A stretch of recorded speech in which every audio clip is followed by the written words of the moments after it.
BJP केंद्र सरकार जो बहुत बड़ा खतरा बनी हुई है। तो सरकार की बौखलाहट बढ़ गई, सरकार पैनिक मोड में चली गई है। मोदी सरकार ने जैसे ही संसद के विशेष सत्र का ऐलान किया, कांग्रेस समेत तमाम मोदी विरोधियों में हड़कंप मच गया। विपक्ष की इस बैठक में लोगों का अनावरण किया जाना था, सीट बंटवारे को लेकर चर्चा की जानी थी, लेकिन कुछ नहीं किया गया। अब चर्चा बस एक बात की होगी और वो होगी एक देश एक चुनाव पर इस बैठक में चर्चा की जाएगी। मोदी के एक ऐलान से विपक्ष की बैठक की दशा और दिशा दोनों ही बदल गई और इसी बीच कांग्रेस के उप मुख्यमंत्री ने मोदी के फैसले का समर्थन कर दिया।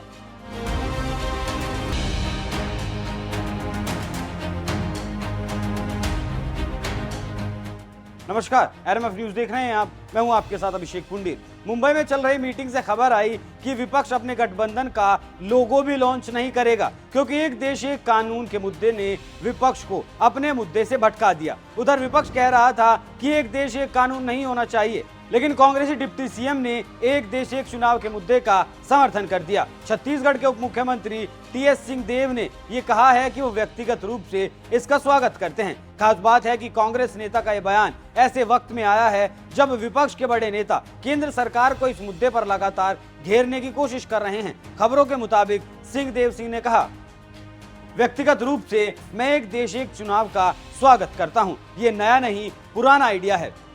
टीएस सिंहदेव का कहना बिल्कुल सही है। ये कोई बीजेपी का नया विचार नहीं है, कोई इस विचार को बीजेपी लेकर नहीं आई है। ये मांग पुरानी है और 1967 तक देश में 4 बार एक साथ चुनाव हुए हैं, जिनमें लोकसभा और राज्यसभा के चुनाव साथ करवाए गए हैं। इतना ही नहीं, कांग्रेस को इसका भरपूर फायदा भी मिला है, लेकिन फिर भी कांग्रेस इसका खुलकर विरोध करती आई है। विरोध किस कदर किया जा रहा है वो भी देखिए। अलग अलग समय पे इलेक्शन होती है, किसी राज्य में आज हो रही है, किसी में 2 साल बाद है, किसी में 3 साल बाद है। वहाँ एक इलेक्शन करवाना मैं समझता हूँ देश के लोकतंत्र के लिए बहुत बड़ा खतरा है, ऐसा नहीं होना चाहिए। बीजेपी की इन जो मंतव्य हैं बीजेपी के, उससे पता चलता है कि बीजेपी देश को बर्बाद करना चाहती है और लोकतंत्र के लिए आज बीजेपी केंद्र सरकार जो बहुत बड़ा खतरा बनी हुई है। तो सरकार की बौखलाहट बढ़ गई, सरकार पैनिक मोड में चली गई है और ध्यान बटाने के लिए ये कुछ चीज़ें हो रही है। मुझे तो बड़ा आश्चर्य लग रहा है कि 5 दिन का विशेष सत्र पहली बार, जब भी कोई इमरजेंसी नहीं है, कोई आवश्यकता नहीं है। हमारा शीतकालीन सत्र तो नवंबर दिसंबर में होता ही है, तो ये गणेश चतुर्थी के त्योहार के बीच में ये सत्र लाने की क्या जरूरत है? तो यही सब होंगे तमाशे, खिलवाड़, कमेटी, इरादे। पर सबसे चौंकाने वाली बात जो मुझे समझ में आ रही, लोकतांत्रिक प्रक्रिया नियमों से भी चलती और परंपराओं से भी चलती। इसमें कोई दो राय नहीं कि मंत्रिपरिषद के सलाह पर महामहिम राष्ट्रपति कोई भी कभी भी एक निश्चित समय के बाद बुला सकते हैं सत्र को। इसके लिए संविधान में संशोधन की आवश्यकता है, राज्यों की स्वीकृति है। जो हमारे संविधान में इसका जो संशोधन करना है, ये केवल लोकसभा राज्यसभा की बात नहीं है। इसके लिए विशेष सत्र बुलाया जा रहा है। इसके लिए विशेष सत्र बुलाया जा रहा है।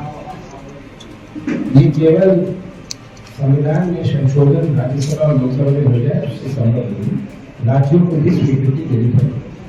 पर जो राज्य बीजेपी के हैं वो वहाँ अपनी विधानसभा भंग कर सकते हैं। संसदीय शासन प्रणाली की और संसदीय जो व्यवस्था होती है उसकी सारी मान्यताओं और परंपराओं को ये गवर्नमेंट तोड़ रही है, अनदेखी कर रही है। स्पेशल सेशन अगर बुलाना था तो ये मर्यादा के अंदर होता केंद्र सरकार के कि वो विपक्ष की सारी पॉलिटिकल पार्टी से एक इनफॉर्मल सही लेकिन बातचीत कर लेना चाहिए। प्रधानमंत्री मोदी जब दूसरी बार सत्ता में आए थे तब उन्होंने संसद में कहा था कि एक देश एक चुनाव जरूरी है, देश के लिए जरूरी है। 4 साल पहले इस पर प्रधानमंत्री नरेंद्र मोदी ने चर्चा भी की थी। लेकिन सरकार ने वन नेशन वन इलेक्शन पर अब तेजी से काम करना भी शुरू कर दिया है। सरकार ने इस काम के लिए एक कमेटी का गठन कर दिया है। रामनाथ कोविंद को इसकी अध्यक्षता सौंपी गई है। ये समिति इस मुद्दे के सभी पॉइंट्स पर बारीकी से विचार करेगी और फिर सरकार को अपनी रिपोर्ट सौंपेगी। इसके बाद ये तय किया जाएगा कि आने वाले वक्त में क्या सरकार लोकसभा चुनाव के साथ सभी राज्यों में विधानसभा के चुनाव करवा सकती है या फिर नहीं करवा सकती। मतलब अभी कमेटी को विचार करना है और फिर रिपोर्ट सौंपनी है। लेकिन विपक्ष ने हा हुल्ला शुरू कर दिया, क्योंकि कांग्रेस ने अभी कर्नाटक में सरकार बनाई है, उससे पहले हिमाचल में सरकार बनाई थी, आम आदमी पार्टी ने पंजाब में सरकार बनाई थी। तो ये दल नहीं चाहते कि सभी राज्यों की सरकारें डिसोल्व की जाएं। लेकिन एक देश एक चुनाव का मुद्दा देश के लिए अच्छा विकल्प है। खर्चा बचेगा।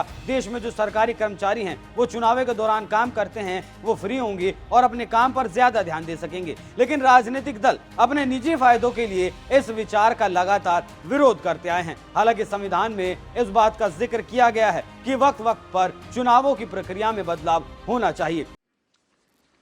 चुनाव के रिफॉर्म्स की भी काफी बातें हुई हैं। हम 52 से लेकर के आज तक लगातार चुनाव में रिफॉर्म होते ही रहे और होते रहने चाहिए। और मैं मानता हूं इसकी चर्चा भी लगातार होती रहनी चाहिए। उसके अंदर खुले मन से चर्चा होनी चाहिए, बंधे मन से होने की कोई जरूरत नहीं है। लेकिन आउटराइट ये कह देना कि एक देश एक चुनाव के हम पक्ष में नहीं है, अरे चर्चा तो करो भाई, आपके विचार होंगे। हम चीजों को स्थगित करो। मैं मानता हूं जी कि जितने बड़े बड़े नेता हैं, व्यक्तिगत जब भी मिला हूं, सबने कहा यार ये बीमारी से तो मुक्त होना चाहिए। एक बार 5 साल में एक बार चुनाव आए, महीना 2 महीना चुनाव का उत्सव चले, फिर सब काम में लगे। ये बात सबने बताई है। सार्वजनिक रूप से स्टैंड लेने में दिक्कत होती होगी। क्या ये समय की मांग नहीं है कि हमारे देश में कम से कम मतदाता सूची तो एक हो? पहले 18 और 21 दो मतदान के अलग अलग होने के कारण अब 18 सबका मतदान है। आज देश का दुर्भाग्य है, जितने चुनाव उतनी मतदाता सूची। कितना देश का खर्च हो रहा है, कितना मैन पावर उस मतदाता सूची में लग रहा है। राज्य और केंद्र मिलकर के कानून बनाए और तय करे भाई एक ही मतदाता। और मैं बताता हूं, पंचायतों के चुनाव वाली मतदाता सूची होती है, उसमें एक भी मतदाता छूटता नहीं है, क्योंकि वहां एक एक वोट की कीमत होती है कि 30-40 वोट से हार जीत होती है। अगर वो मतदाता सूची, हमारी मतदाता सूची में कभी समस्या ही नहीं आएगी। उसी प्रकार से पोलिंग स्टेशन, मतदाता को हर बार याद करना पड़े, मेरा उसको पता होना चाहिए तुम्हारा पोलिंग स्टेशन यही स्कूल का वो कमरा है तुम्हारा। हमेशा ये व्यवस्था क्यों विकसित नहीं हो सकती? और इसलिए इलेक्शन के रिफॉर्म्स अनिवार्य है, कर होने रहने चाहिए। लेकिन हम ये मान के चले, अच्छा हमारे देश में पहले एक देश एक चुनाव होता था जी, ये 92 में गड़बड़ होने के बाद डिरेल हुआ है और उसका सबसे अधिक बेनिफिट आप लोगों को मिला है। और आप आज उस विरोध, कुछ लोग ऐसे तर्क देते हैं जिस तर्क में कोई दम नहीं। कहते हैं मतदाता ये कैसे निर्णय करेगा। अभी उड़ीसा सबसे बड़ा उदाहरण है। उड़ीसा में ग्रामीण इलाका ज्यादा है। उड़ीसा एकदम बहुत ही विकसित और ऐसा तो राज्य नहीं है भारत के जो जिन राज्यों को अभी भी विकास के राह में लाने के लिए मेहनत करनी पड़े, ऐसे राज्यों में से वहां के मतदाताओं ने लोकसभा के लिए एक मतदान किया, विधानसभा के लिए दूसरा मतदान किया। इसका मतलब हमारे मतदाताओं को एक ही समय विवेक बुद्धि का पूरा है। मैं तो कुछ तो सीटें ऐसी है कि जहां नीचे की सारे असेंबली सीटें विधानसभा में गई बीजेडी को और लोकसभा उन्होंने बीजेपी को दी। ये मैच्योरिटी हमारे देश में, हम उनका अनादर कर रहे हैं।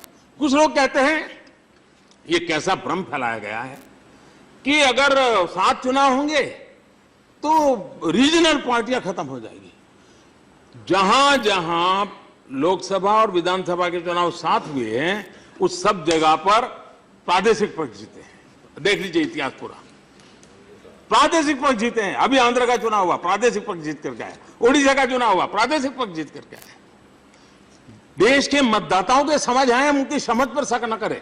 और इसलिए इस प्रकार के जो हम चर्चा के बाद नहीं होगा, लेकिन हम पहले से तक ये बिल्कुल नहीं, हम नहीं घुसने देंगे। ये तरीका लोकतंत्र में नहीं होता है। खुले मन से बात होनी चाहिए, हर प्रयास का स्वागत होना चाहिए, प्रयास के अंदर हम अपनी भूमिका बतानी चाहिए। लेकिन हम पहले से ही दरवाजे बंद करें तो कभी बदलाव नहीं आता है। और भारत के मतदाता का नीर क्षीर विवेक जो है उस पर हम कभी भी शक न करें, ये मेरा मत है।